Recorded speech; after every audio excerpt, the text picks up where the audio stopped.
28. tip na návyk, ktorý ti pomôže každý deň zlepšiť tvoj život o 1%. Keď máš strach, tak konaj aj napriek strachu. Konaj aj vystrašený. Ak to neohrozí tvoj život alebo život niekoho iného, tak konaj aj napriek strachu.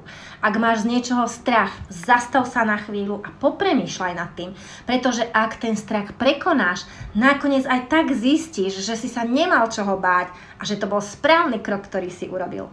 Pozri sa na dieťa, keď ide vyskúšať niečo nové, nepoznané.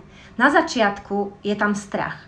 Nemá veľkú odvahu. Ale potom tie rozžiarené očká, to je fantastická energia a to dieťa bude prekonávať prekážky znova a znova. Berme si z nich príklad. Ja som to mala napríklad takisto pri zoskoku s padákom. Veľmi som sa toho bála, ale nabrala som všetku odvahu a išla som a poviem vám, že tá eufória potom, keď som ten strach prekonala, keď sme pristali na zemi, tak viem, že to bolo správne, že som to mala skúsiť a teraz už viem, že by som si to zopakovala znova a znova a znova. Takže ešte raz, ak máš z niečoho strach, choď mu oproti a urob ten krok.